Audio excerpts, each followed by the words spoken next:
beyond belief. Fact or fiction? Hosted by Jonathan Frakes. Tonight, your challenge is to separate what is true from what is false. 5 stories, some real, some fake. Can you judge which are fact and which are fiction? To find out, you must enter a world of both truth and deception, a world that is beyond belief.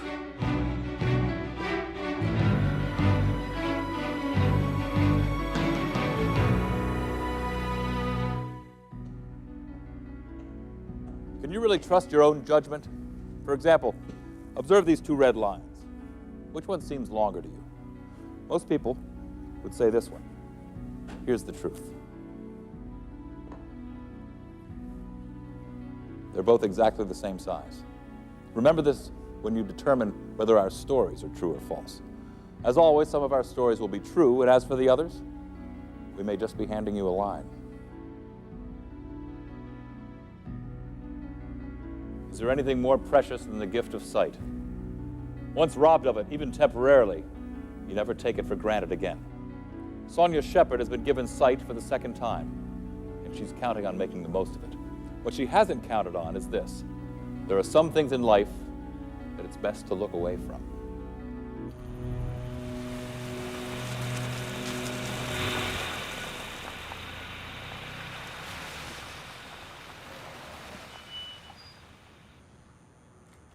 Two years ago, I developed a rare degenerative corneal disease in both eyes.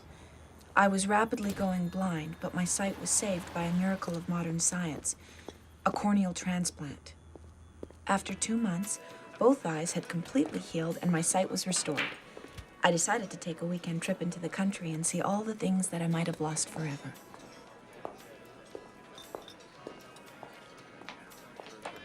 Since the transplant, I took nothing for granted, and I loved looking at the world through my new eyes.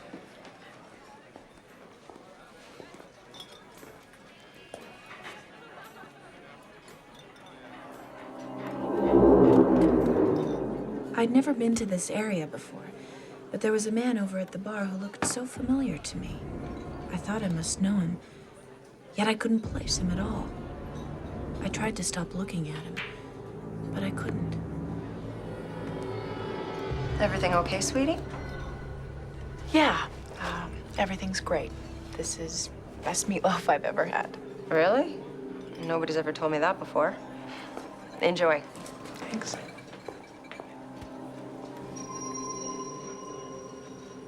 I couldn't seem to help myself. Even though my brain was telling me to look away, something was compelling me to keep glancing in his direction. I knew I had seen him somewhere before.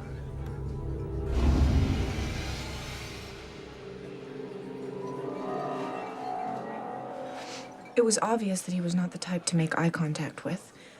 I just wanted to pay my check and leave. What do you keep staring at me for? I am so sorry. I didn't mean to stare at you. I just, do I know you? No, you don't know me. I just thought I knew you from somewhere. I'm sorry.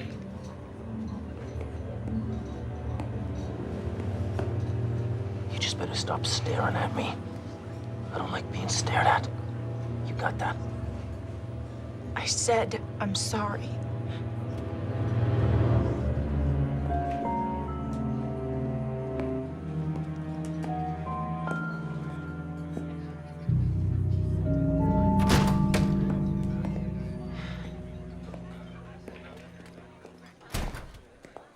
Check, please.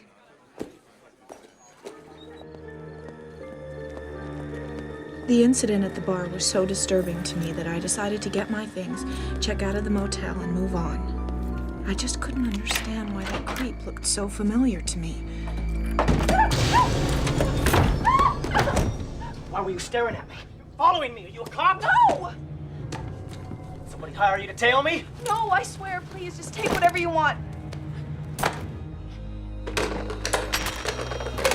I know you're up to something. Find out what that is. I'm not up to anything. I didn't mean to stare at you. I'm sorry.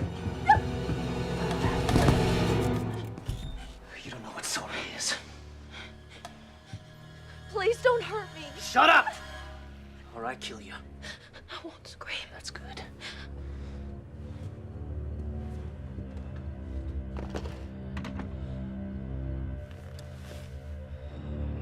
Now you tell me who you are. My name is Sonia Shepard. And I'm just a secretary at an insurance company. You're lying! What do you want? Who are you? I told you who I am. I don't believe you. Who are you? I told you. Why won't you believe me? Who are you?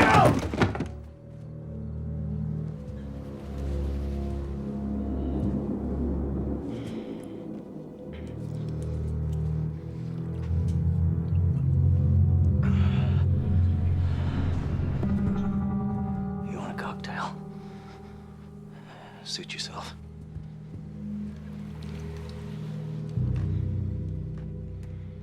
I'm just gonna sit here for a while and stare at you.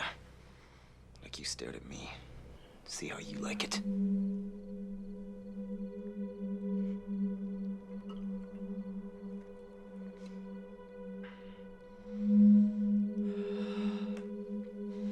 You're gonna tell me. I don't care if it takes all night. I'm gonna find out who you are.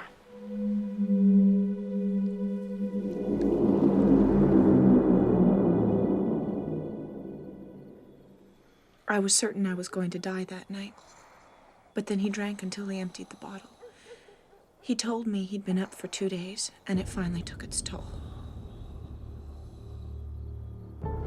I was hoping that he was in a deep sleep. It was my only chance to survive.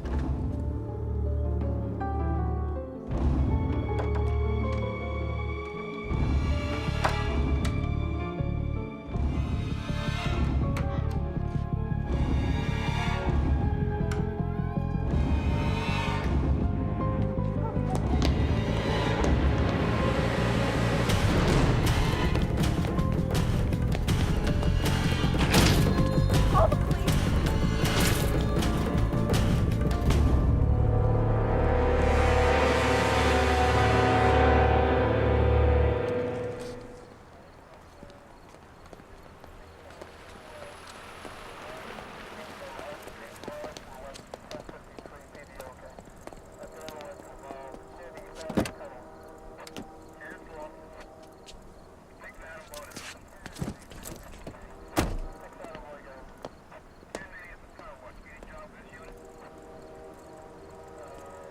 There we were again, staring at each other, and I still had no idea who he was. How you doing, Miss Shepard? Better, thank you.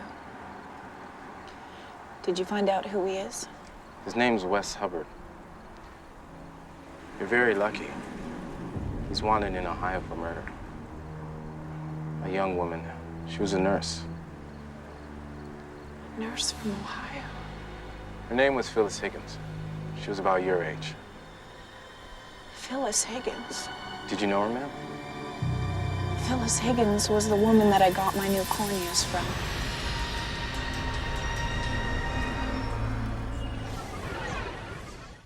Is this possible? Can transplanted corneas actually recognize a person from their past? Maybe so. After all, if you look at a bright light, doesn't the image remain in your sight for some time afterwards? Was it the spirit of the murdered nurse that was causing Sonia to stare at the killer? Or did he actually look like somebody Sonia knew herself? Does this story of the transplanted corneas ring true? Or are you being blindsided? We'll find out if the story is true or false at the end of our show. Next, two sisters use a psychic connection in the face of danger on Beyond Belief, Fact or Fiction. The world has long held a fascination for identical twins. As we've seen through literature, films, TV shows, and commercials, psychologists have weighed in with their own studies. Shannon and Carly Hughes are identical twins with a very special bond. And as you watch the next story unfold, you'll be once again reminded that truth and falsehood are very often two of a kind.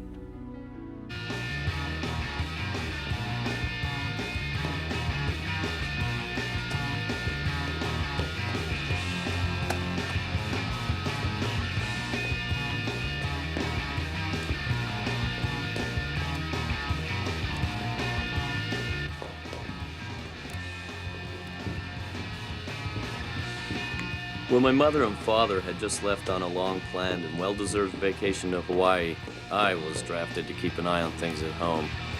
What's this? Carly's new CD, a band called Glowworm. What? Glowworm. Glowworm. Aren't they super? Yeah, well, I wouldn't hold my breath for a greatest hits collection from these guys if I was you. Just because you're filling in for Mom and Dad this week doesn't mean you have to totally turn into an old fogey. Besides, I remember some of the stupid bands you used to listen to. Ah, stupidity, one of the great privileges of youth. How I miss it. Hey, what's with Carly? She's been quiet like that since she got up. It's just one of her moods. I heard that. It's true. Ow. Sorry. So what's with all the makeup? Ow! People say that some twins are psychic with each other, and ever since I could remember, Shannon and Carly had this amazing connection. They had the ability to know what the other was thinking, and even experience what the other was feeling. Happiness, sadness, pain. You got a problem, you know. You're much too sensitive. Tell me about it. Yesterday during second period, I could tell you had, what, a stomach ache or something? Oh, come on, it wasn't that bad. Besides, you're not the only one who has to suffer. What in the world happened to you in gym class? Yeah, I banged my shin on the bench. I was limping all afternoon. You know, I still don't get how you two can do that. Trust me, it gets old. Shannon avoided your question earlier. She's getting all painted up for her party. Party? Oh, really? Rat. Mom and Dad were very clear. No parties while they're gone. Ryan, it's nothing. We're getting together at Natalie's. It's just a few of us. Just a few dozen. Turncoat. Shannon. Look, I'm absolutely sure Mom and Dad meant no parties here at the house. If you don't believe me, just, call them. They're on an airplane. Darn. Listen to me, you little brat. You're slipping through on a mere technicality here. Whatever works, man. What do you think you're doing?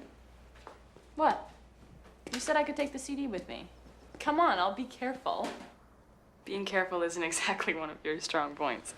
Geez, with a nag like you for a sister, what good is it having your parents out of town? Bye. Help me out here, Ryan. Isn't there any chance I was adopted or something? Forget Shannon. We're gonna have our own party. Pizza's on me.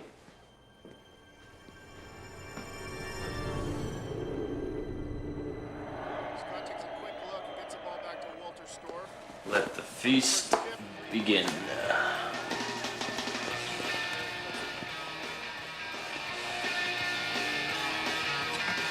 What's with the sound? I thought Shannon took your CD with her. Turn off the CD player. The music's coming from the TV.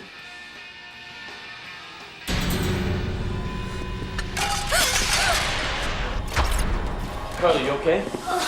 What happened? Oh, something's happened. What do you mean? What's wrong? Shannon. Through their psychic relationship, Carly knew exactly where to find Shannon. It was better than radar. Call 911. I checked on Shannon while Carly called the police.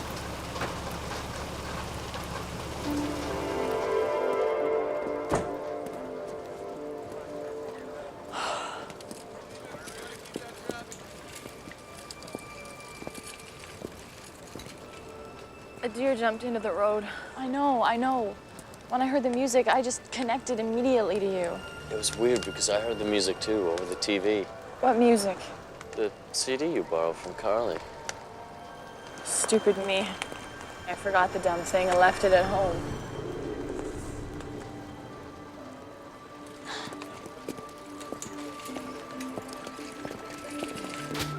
Carly, help me here. We both heard the music, right? Hey, brother. Welcome to the club.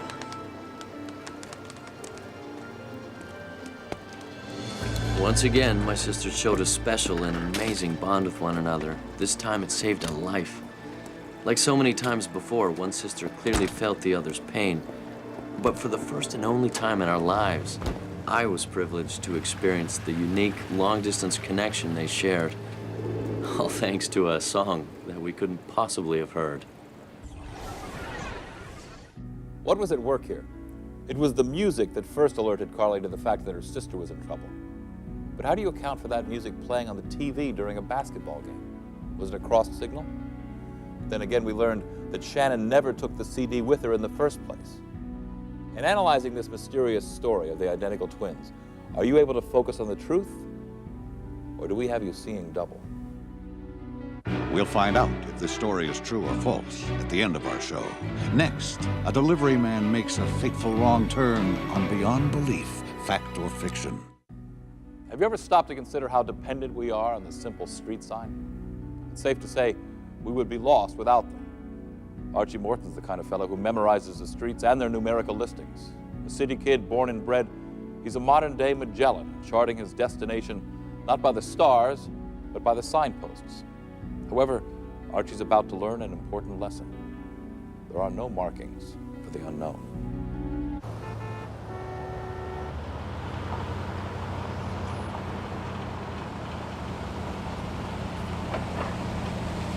I've been driving my own truck for the past 10 years, and I was on my last delivery of the day. It was a load of goose-down feather mattresses for the Sleep Tight store on Axelrod Avenue. I knew the streets of this city like the back of my hand, but for some reason, on this particular day, I was completely lost. I was sure Axelrod was the next street. Putnam Avenue? This is supposed to be Axelrod.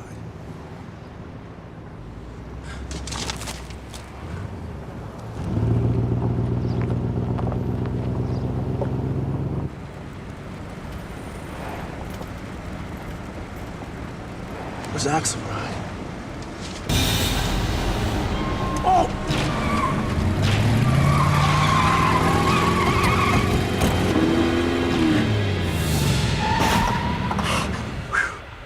Man, that was close.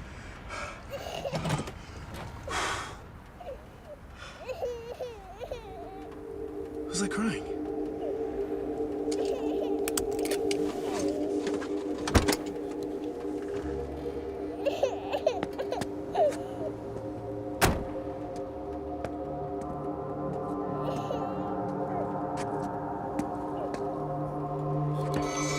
Hey, where did you come from? How did you get up here? From that window. You gotta be kidding me. Did you fall? Mm-hmm. You fell from way up there?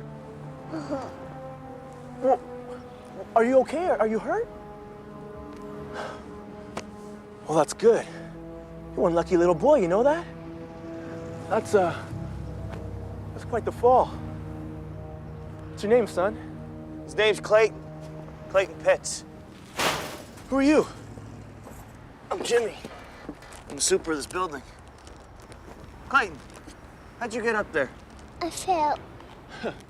He told me he fell from that window and landed on my mattresses. What? That's crazy. I know. Did you fall from that window? Mm-hmm. See, I told you. If it wasn't for that old woman, I never would have swerved in this alley and caught him. You owe her a lot, son. What old lady? Never mind. Look, I got a delivery to make. Where does this child live? 3C. We left Clayton with the super's wife, and then we checked on the grandmother. Mrs. Pitts! That's weird. She's always in her apartment. Use your master key.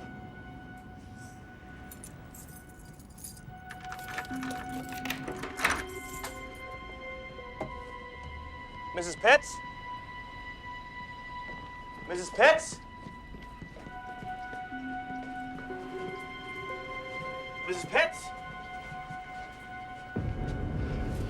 Call 911.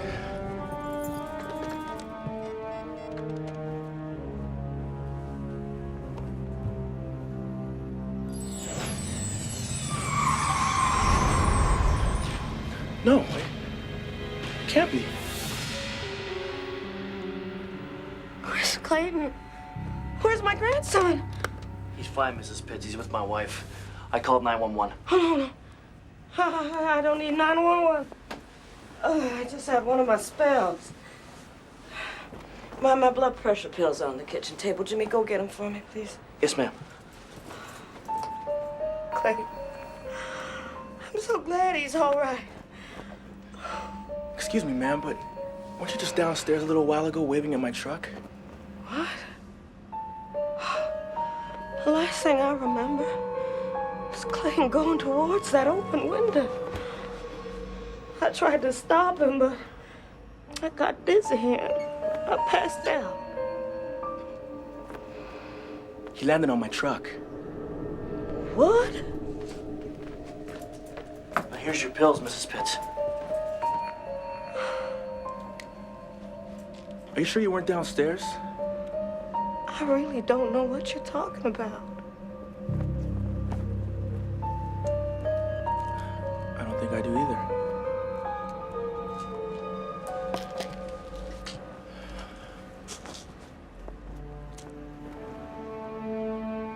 I gotta get going.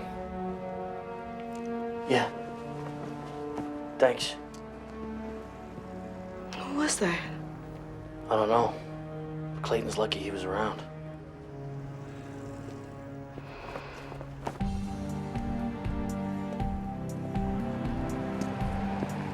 My head was still spinning from all the things that just happened. I was sure that Clayton's grandmother was the same woman who made me swerve my truck. And if I hadn't been under that window at that exact time, little Clayton wouldn't have been saved. It was just too much to deal with. And it happened because for the first time in my life, I'd been lost.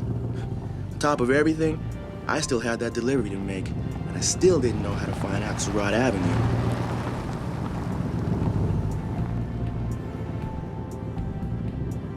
I knew this was Axelrod. It was here the whole time.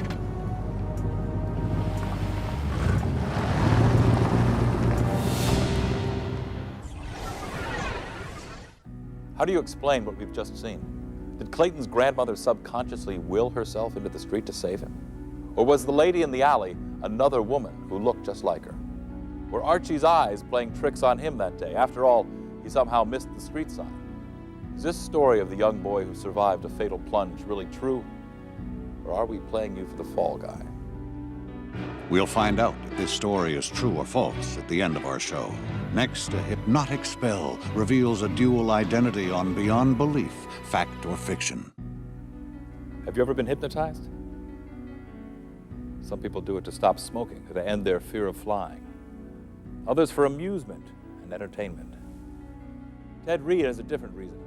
It's a terrifying case of claustrophobia that he's been talking about all his life. But very soon, doubt will be cast on exactly which life he's been talking about. I want you to focus on the crystal, Ted. Breathe deeply. Good. My fiancé, Ted, didn't want to visit Dr. Hayner. Making the appointment for him was my idea. As you relax even more, nice deep breaths. Exhale. Set your cares aside and set your mind free. Continue to relax. All his life, Ted had suffered from severe claustrophobia. I hoped a session like this could help him discover the cause of his problem. I want you to close your eyes now. Nice deep breaths. Breathe in and out. Relax. Let the memories float up from deep inside.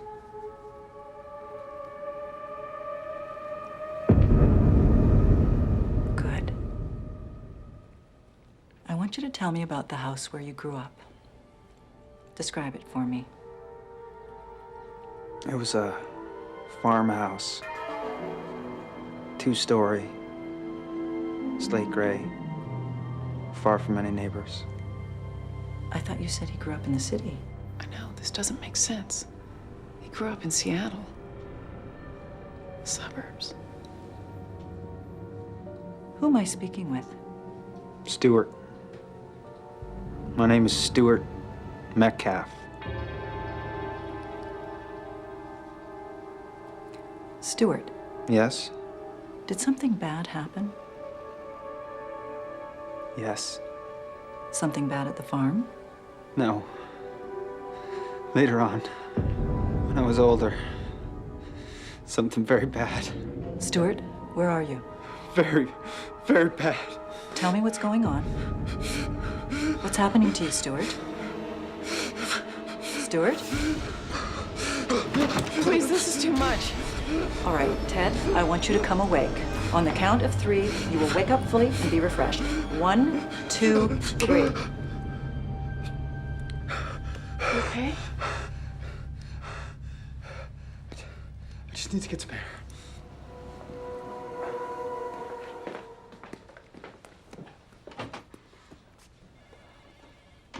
Cheryl, does this name, Stuart Metcalf, mean anything to you? Has Ted ever made mention of such a person? No, never. Cheryl, this could be something very simple. But I don't think you should take that chance. Do you understand what I'm saying to you?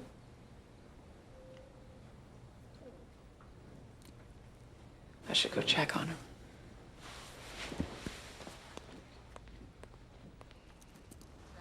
In the following days, I did everything I could to keep things light and happy.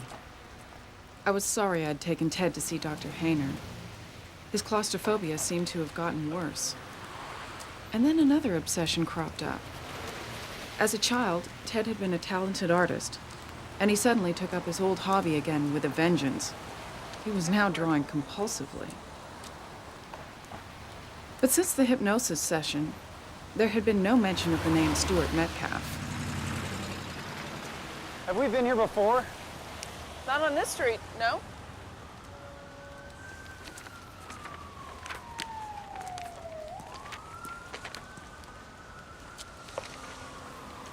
I knew this place seemed familiar. Look.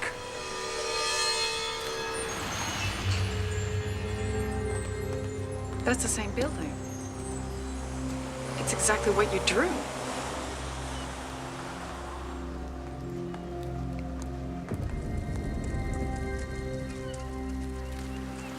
Ted? Ted?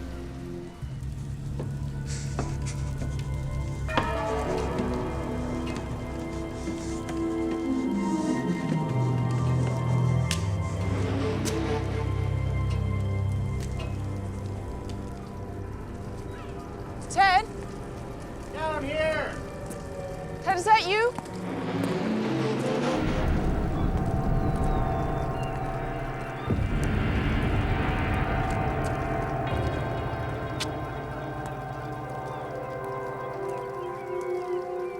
Ted?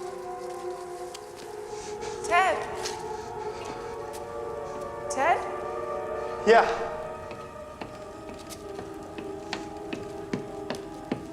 Frighten me. Why are we coming here? It's different now. It's different than last time. Last time?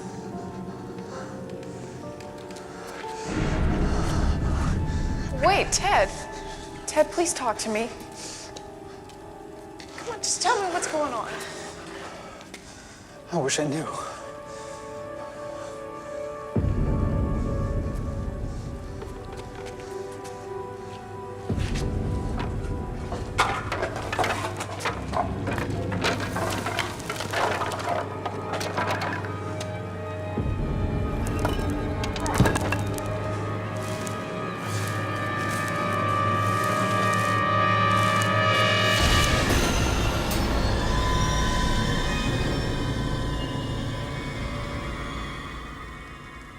You all right? Yes. You folks found here.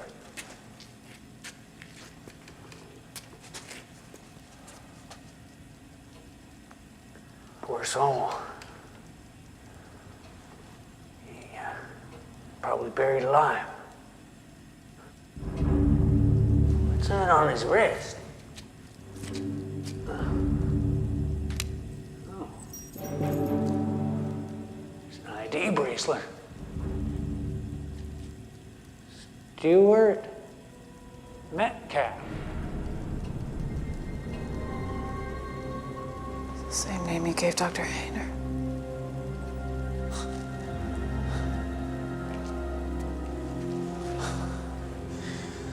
This may sound crazy, but I believe I was him.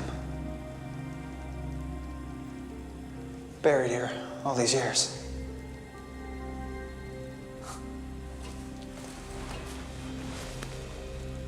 We checked out old newspaper records. A Stuart Metcalf was reported missing from the area exactly 1 day before Ted was born.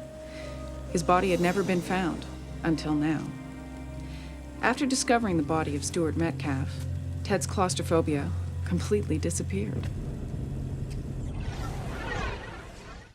So what's the answer here? Did Ted Reed live once before as Stuart Metcalf, a man who was buried alive? Or did he once read the story of Stuart Metcalf's disappearance and keep it deep in the subconscious?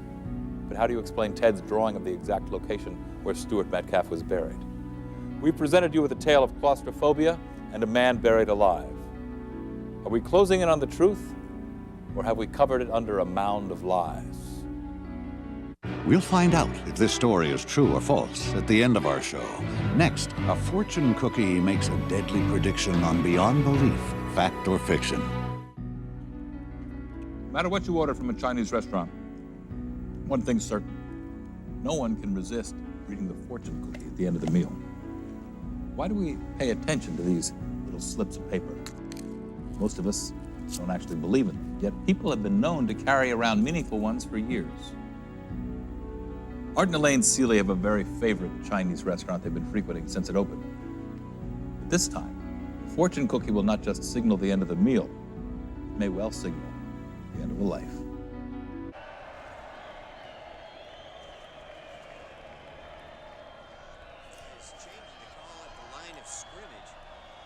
And it looks like another pass. Look at that. These bums couldn't win a game if their lives depended on it. Fry is going back. Elaine and Art had been putting up with each other as man and wife for the past 12 years. It could have been a happy marriage, except for one thing. I should never have taken that bet. Art Seeley was a habitual gambler. Defense! Defense! Art had lost thousands of dollars with his bookie over the years. But Art's last losing streak was his biggest loss yet, over $100,000. And it's come due. Artie, you're getting popcorn all over. Art was nervous. He knew it wasn't wise to mess with the boys. And even though he owned a successful appliance store, he couldn't come up with that kind of cash. But then, he got an idea. Elaine's life insurance policy was worth over $200,000, enough to take care of his debt and a quick junket to Vegas.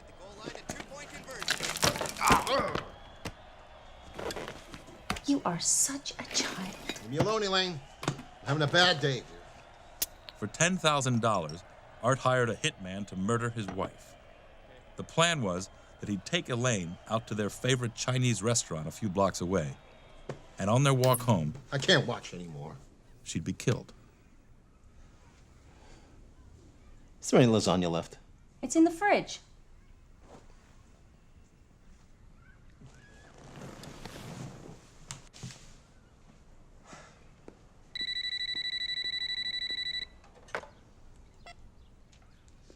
Hello. Hey, how you doing? You're kidding me. That's great. Oh, yeah? Really? Yeah, I'll talk to you later.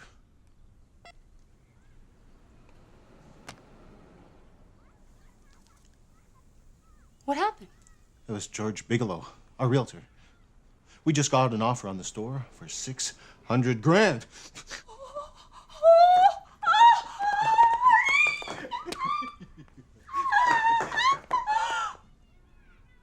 That means we could take that early retirement and move to Palm Beach like we always dreamed. Oh! What's wrong, Artie? Nothing. That's great.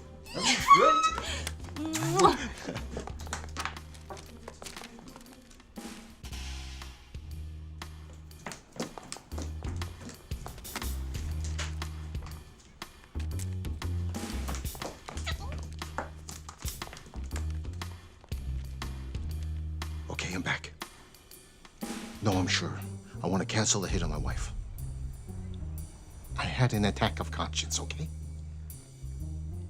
$5,000 to cancel? Are you kidding? All right, I'll pay it. Just make sure you stop the guy. What do you mean if you can find him? Find him!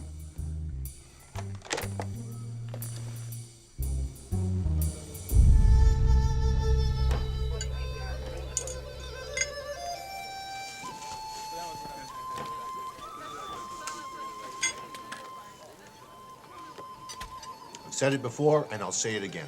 This place makes the best orange chicken in town.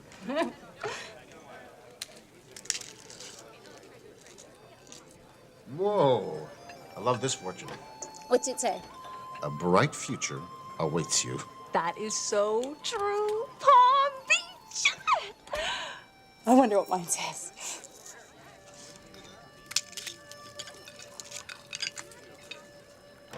Oh. All it says is you are next. What's that supposed to mean? Next for what? Let me see that.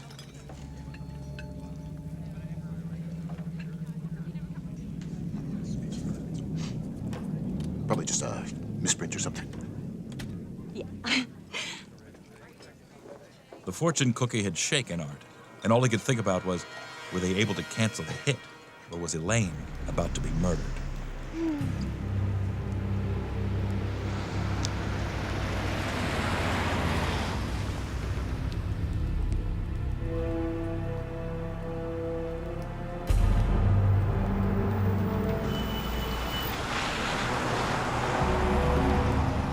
What's wrong, Artie? You seem edgy. Oh, it's just a little stiff neck is all. Maybe I'll rub it for you when we get home.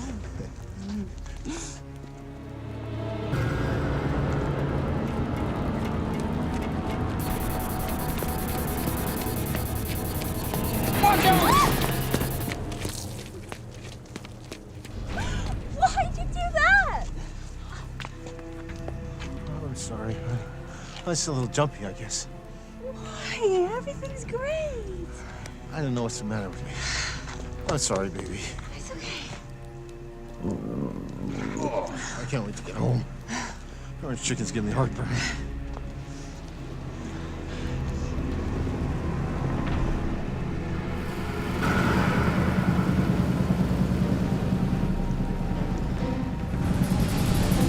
Oh, God, no.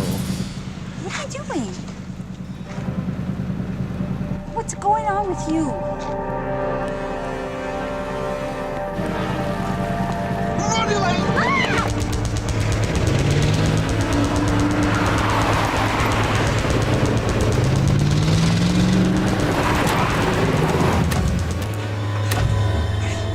You're in some kind of trouble, aren't you? Elaine Seeley, I'm here to inform you that you are next. No! I canceled the hit! You've just won the grand prize in the colossal You Are Next Super Marcus Sweepstakes Draw! You're both on your way to Honolulu, Hawaii for a fabulous one-week all-expenses paid vacation. Congratulations, Mr. and Mrs. Art Seeley!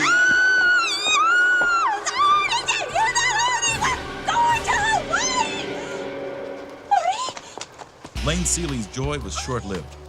Her husband, Art, died instantly that night of a massive heart attack.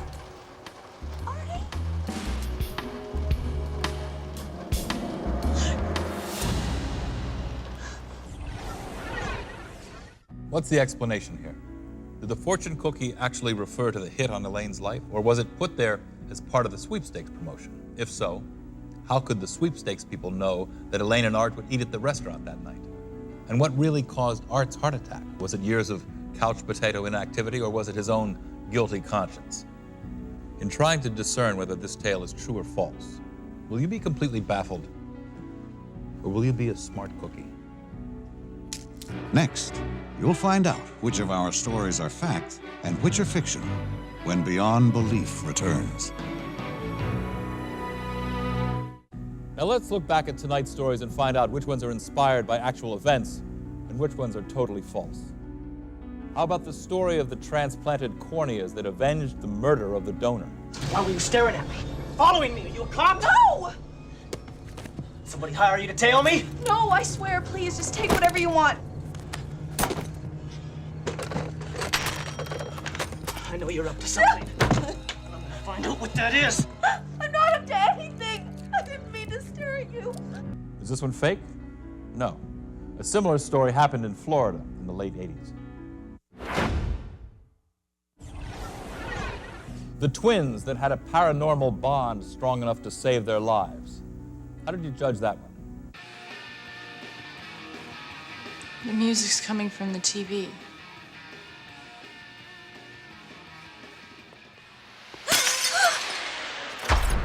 Carly, you okay?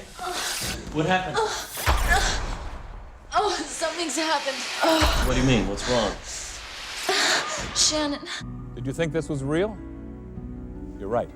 A story like this was reported about a pair of twins from the Midwest in the early 90s. Let's look again at the delivery man who was in the wrong place at the right time. Where's Axelrod? Oh!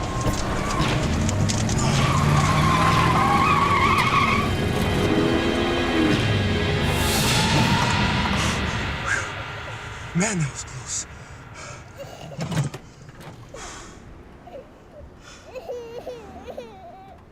Who's that crying? Did you think this story was inspired by an actual event? It was. It happened about 20 years ago in the Midwest. Let's look again at the man who may have been buried alive in a prior life.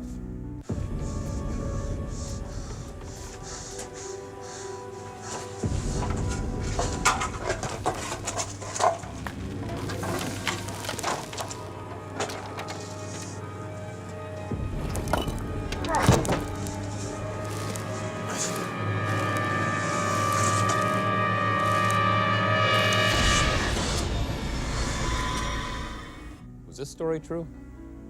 No way. It was written to fool you. The story of the husband who tried to stop the hit on his wife, but couldn't stop his own demise. How did you judge that one?